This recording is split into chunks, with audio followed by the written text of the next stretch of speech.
Indigenous Rights Radio, because knowledge is power.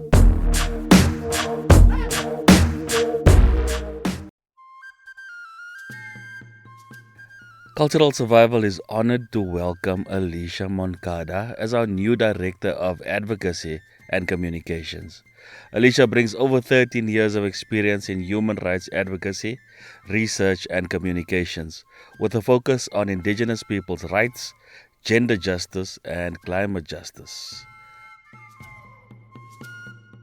In her introduction, Alicia shared insights about her background, her family, and the experiences that inspired her to dedicate her career to advancing human rights. Well, I'm Alicia Moncada, Hamaya here, Indigenous Wayuu from Venezuela, and now based in London, England. I used to live in Venezuela until 2019, and I was granted as a refugee in Mexico in 2019. Then I started to work in different organizations in Mexico, and now I'm based in London. I grew up in the Venezuelan side of the Wayuu territory, and I'm extremely honored that I have the chance to experience my grandma, my mother, and my family, and learn to speak Wayuu, that is my indigenous language, and extremely honored also to have shared with my grandpa and the males of my family and learn different skills also that are basically mainly skills in our culture, but have been very useful in my normal life. My grandpa was a construction worker. My brother is still a construction worker. So I come from a family of commerce and construction working people. So very indigenous working class people.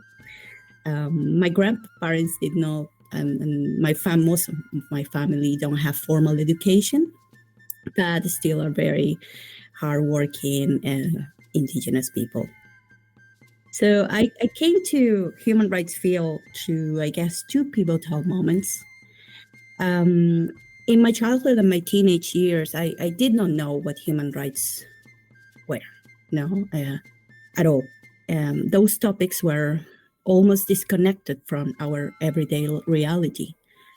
In my family, we did not have, in that time, a knowledge about what human rights were and what was the purpose of human rights. Even though my family is indigenous, these issues seem like a national, I guess, politics rather than something fundamental to our life. So as a young woman, I guess my only dream was to be a university professor and achieve to enter at the Central University of Venezuela, which is the most biggest and prestigious public university in Venezuela. And I was able to enter there in 2004, I think after going through a rigorous and very competitive selection process. So I was the first in my family to earn a degree there and in a university. So I dreamt of becoming a professor there. And in 2009, I joined the Center of Studies of Women Studies at the Central University of Venezuela. And that was, I think, my first real home, in understanding human rights. That's the first, I guess, place, I reckon, where I understood what human rights were. So I think I started my collaboration with this Women Studies Center. I began building my professional career in human rights.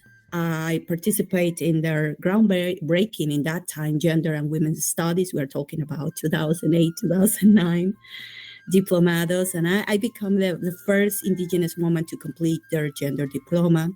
So that space became like my intellectual and political home, I guess, in terms of human rights. And also through this activism in the university, I became deeply involved in learning and documenting and helping to create awareness about the case of Sabina Romero, a indigenous Yucpa activist from the Sierra de Perijá, assassinated in 2013 by state agents. In that moment, when I start to know about Sabino's case, Sabino was alive and he was struggling and he was working towards the demarcation of their territories. So that's when I truly understood our rights as Indigenous people. I still remember reading about Sabino's case in 2004, 2005, for the first time, and learning about territorial demarcation, a right that for us Wayuu people in Venezuela was barely known in that time. It was barely known. Only activists knew about our rights, Wayuu activists. And as I said, I don't come from an activist family. I come from an indigenous working class family. So the struggle of Sabino opened my eyes to what our rights really meant. We asked Alicia to elaborate on her research in the Amazon basin, particularly her specialization in gender and climate justice, and to reflect on the broader impact of her findings. I started documenting formally as a professional, working for the Ombudsman Office in Venezuela. Ombudsman Office is basically like the national system in terms of human rights. So I started documenting Indigenous people rights, violations against Indigenous people rights in the Amazon rainforest, in the border with Colombia, and in the border with Brazil. Venezuela has two Amazon borders, the border with Colombia and the border with Brazil, and part with the border with Guyana. So I started to work in documenting the impacts of extractivism in indigenous territories that are basically ravaging our territories. I used to work alongside Indigenous women organization, Amazonian Indigenous women organization. Of course, I work I work as a technic person in Indigenous Wayuu, my people, Indigenous women organizations. But we're more dedicated to, in that time, we're more dedicated to the commerce and the artisans and all. But in the Amazon, I was alongside with Indigenous organizations that were like suffering the impacts of illegal mining and legal mining in their territories. That was pivotal for me to understand the diversity of violations that Indigenous peoples live. Because even though I'm an Indigenous person, I cannot compare myself or understand deeply the realities of other people or of other Indigenous people. At least I go there and start to work alongside with them. I cannot extrapolate my experience as an Indigenous person easily if I don't go there and stay with the persons and just work alongside them and live also in my own flesh their struggles. No? So yes, I think that was pivotal, my work in the Amazon. I spent 7 years in total working in projects in the whole Amazon basin also, except for Bolivia. So I have the chance to go and experience the realities of Indigenous people in Brazil, in Venezuela, of course, Colombia, Ecuador have been part of my work, documenting violations of Indigenous people rights. Peru, of course, but I think that was pivotal for me, my work in the Amazon. And also I spent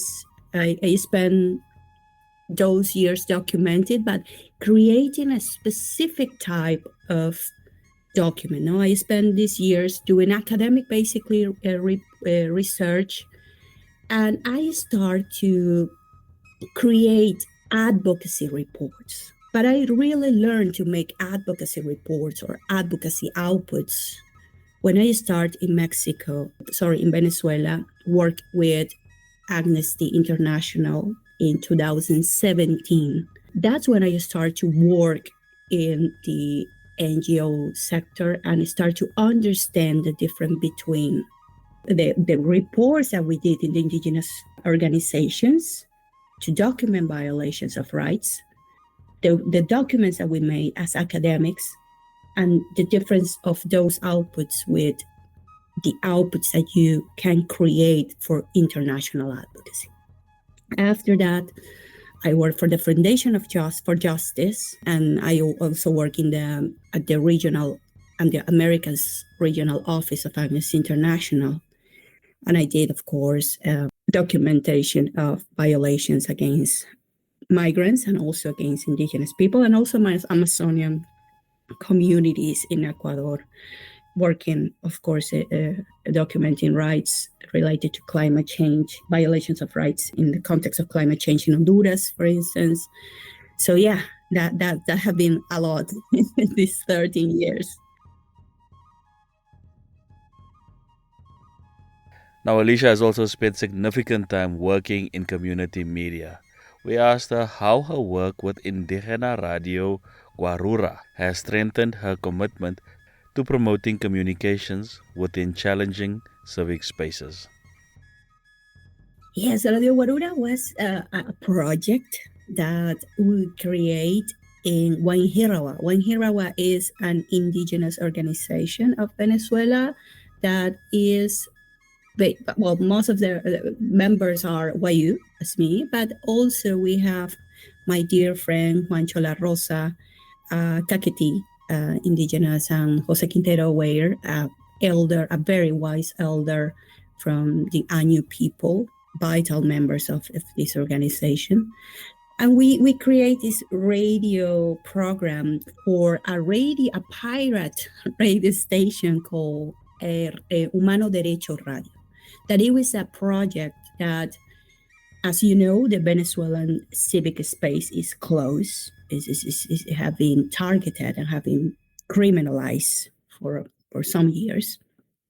So it's a very difficult context to work in, no? And of course, these radios are start because of the lack of spaces to share what was going on in Venezuela when I was in that. I will talk about my period there. When I was there, I'm talking about 2017, 2018, and 2019 when we start this project. So, yes, working in a context where the state actively restrict indigenous voices and human rights defenders' voices, basically told me that communication is resistance. Communication is part of our tools. It is, for me, extremely remarkable that Wayuu, these folks that I'm talking about, continues its work despite Venezuela's deeply hostile environment for freedom of expression, still now. So through community radio, I guess we try to keep the narrative alive, to that program try to maintain connections with vulnerable territories that were affected deeply by the humanitarian emergency of Venezuela in that time. I'm talking about 2018, 2019. And that proved that, I think Radio Guarura proved to us that even in the most restrictive spaces, indigenous people, we find ways to speak truth to power. And I remember one program that generated significant backlash for us in terms of government surveillance, related to the Cumaracapay massacre in 2019, which I personally documented, and a situation that eventually contributed to my exile from Venezuela. I was a refugee in Mexico. And that is my conviction that communication that is strategic, but is rooted in community priorities is, I guess, an absolutely non-negotiable for our struggle as indigenous people and our struggle for our rights. Drawing from her experience at the Foundation for Justice and the Rule of Law, we invited Alicia to share key insights from her research on the impact of migration policies on human rights. Well, yeah, Foundation for the Justice and the Rule of Law is a regional organization that works with strategic litigations to protect migrants and refugee rights.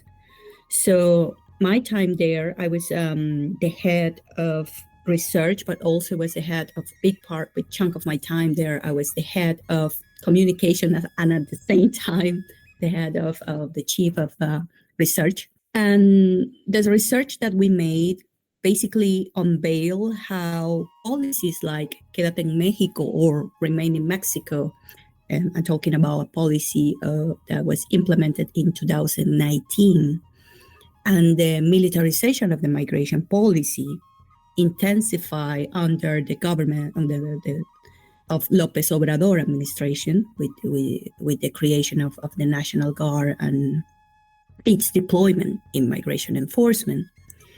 Those policies criminalize forced migration, and criminalize refugees and criminalize people seeking asylum, particularly indigenous and Afro-descendant communities that were escaping from multiple threats to their life and multiple abuses and violations of human rights in their territories and in their countries. So that creates cascading human rights violation that I have the chance to document through different outputs, like different reports that we publish between 2019 and 2022. So we document basically the real human cost of these kind of policies, and we are seeing these policies in their extreme in the United States, families separated, indigenous and Afro-descendant migrants facing violence, exploitation, and of course, we have to say the cruel racism and xenophobia that is embedded in this kind of migration policies like the ones that I documented in Mexico. In her capacity as the first climate justice researcher and as the lead for the Climate Justice Americas program at Amnesty International, Alicia has played a pivotal role in shaping global advocacy efforts. We asked her to discuss the most significant strategies she has developed to amplify Indigenous voices in the pursuit of climate justice. Well, I'm incredibly proud of design Amnesty's International first ever climate justice strategy for the Americas. And I think we did an amazing job trying to position Indigenous rights as foundational of that strategy rather than peripheral, or just or positioning Indigenous as the beneficiaries in quotes. So I work alongside with Indigenous and Amazonian communities in the Ecuadorian Amazon during my time in Amnesty's regional office, America's regional office, to create basically and document violations of human rights related to gas flaring. That is one of the most pernicious practice of the oil industry. And what we did was to create reports of, I authored one of the reports of related to the gas flaring case. It's a case of 9 girls in the Amazon, the Ecuadorian Amazon, that feel an action of protection or make legal actions against gas flaring in their territories. So I think that I try to work also with illustrators to create accessible visual storytelling. We did a comic, a manhwa, or a Korean comic as they call it. That is a style of manga, but with a style more rooted in K-pop to create awareness around the case. We also engage artists and influencers that were genuinely committed to environmental justice and environmental justice in this specific case. in multiple language. We create outputs in multiple language. So I think my time in Agnesty was a time of center Indigenous and youth voices and creativity to create outputs that can resonate globally. We also invited Alicia to share who or what has served as the greatest source of inspiration throughout her journey. Wow, the Indigenous communities, I think I have the honor of accompanying their resilience, their ancestral wisdom, and I reckon their unwavering commitment to defending territories in the most hostile environments, I think, inspire me every single day.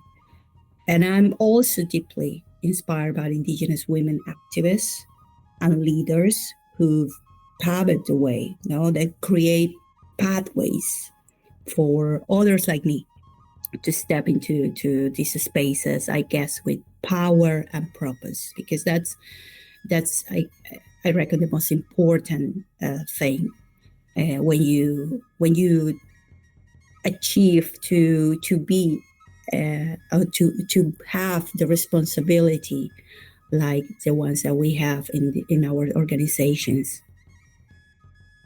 Alicia has been quoted as saying, "The victories we have achieved in international spaces are under constant threat." End quote. We asked her to elaborate on the nature of these threats and how she plans to address them in a new role as Cultural Survival's Director of Advocacy and Communications. Well, the threats against human rights right now are real and I reckon multifaceted. We are facing authoritarian regimes that criminalize human rights defenders and indigenous dissent and indigenous defenders and nature defenders. We are facing shrinking resources for the civic space, for organizations, for indigenous organizations.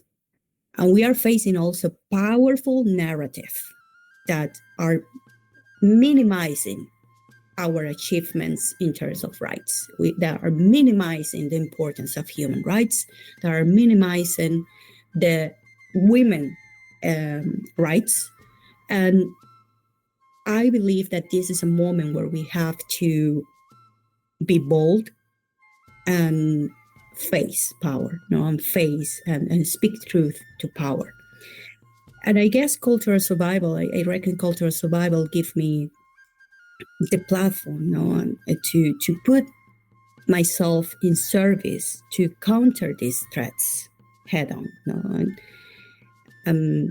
In this role, I think I'm committed to make and to create a space and a strategy also to position Indigenous leadership, to document these threats, to amplify voices from frontline movements as cultural survival have been doing for so long. But my contribution, I think my big contribution will be to ensure that international advocacy protects and center Indigenous peoples as the experts and decision makers in their own struggles and in their own liberation. I think that will be my path in cultural survival. Alicia is deeply committed to ensuring that Indigenous voices are heard where they matter most. We asked her how she envisions strengthening Indigenous leadership within decision-making spaces at Cultural Survival. This is my core vision. This is core. I'm committed to ensuring that our advocacy and comms and communications work is never extractivist.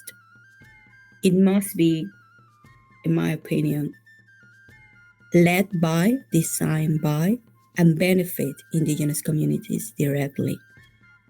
And I want to create spaces where Indigenous people define their own narrative rather than have them defined by someone else or rather than someone else define them. So every output, every campaign, I'm committed to maintain the cultural survival essence of co-create these outputs with the communities, not about them. And I think my added value, I guess, will be put my resources, put my knowledge, my strategic platforms directly to Indigenous movements and organizations that cultural survival is supporting and can support, to fight back this narrative that are growing in the world right now. There are the narratives against rights and against Indigenous people rights and against nature and against climate justice. I think this is how we shift power, putting the people that are facing and suffering the violations in the center. We look forward to the vision, passion, and expertise Alicia brings to our global advocacy for Indigenous rights. We welcome Alicia Moncada to Cultural Survival. For more on the rights of Indigenous peoples, visit cs.org and follow Cultural Survival on Facebook and X.